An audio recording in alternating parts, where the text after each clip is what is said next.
Hi, this is Chris with Express Employment Professionals coming to you from the Crookston, Minnesota yard. I'm privileged to have Josh Kritzberger, the Ag Operations Manager for the Crookston, Minnesota American Crystal Sugar piling grounds. Josh, you're talking about how warm it's been here. On the forecast here, it's October 1st tomorrow. We're looking at 7 days of really unprecedented heat.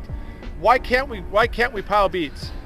Well, Chris, you know, we put these beets in the pile, and the beets we pile this time of year for long-term storage. So a lot of these beets that we pile, we need to make sure they last out into that February time frame, and some of them are going to be out there into May.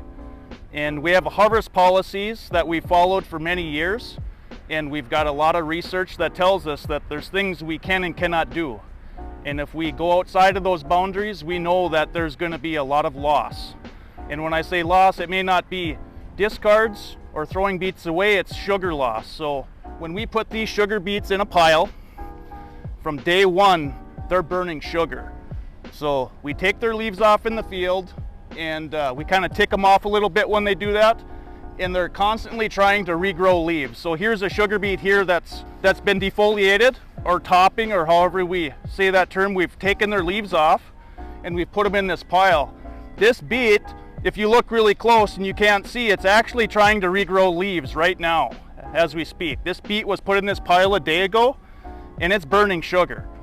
So we know from previous in history that we need to put these beets in the pile at 55 degrees or less. And right now in our forecast, we just don't have that. And in one day in the Red River Valley, we can pile well over 1 million tons of beets, or 10% of our crop. And we can't process them that fast. So we're processing probably 40,000 tons a day for the whole Red River Valley between the 5 factories. So in the meantime, like Chris said, we're going to be warm, and we need to take our time and do it the right way the first time. And we'll be piling beets at certain stations throughout the next 7 days. And the purpose of that, it may not be every station, but we're going to look at locations where we can transport them. And we probably won't be piling any more than a couple days of beet inventory for the factories. I think one thing you brought up, Josh, was too that 40,000 tons a day is what they can process.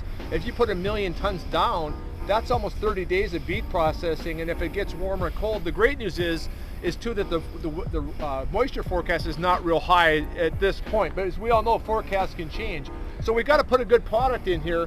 And if the sugar drops from 18% to 17%, really makes a big difference within the processing and the profitability of American Crystal Sugar. So, Josh, thanks for talking with us. We appreciate the update, and there'll be more updates coming to us throughout the harvest here in the 2021. So, have a great day, and thanks for listening.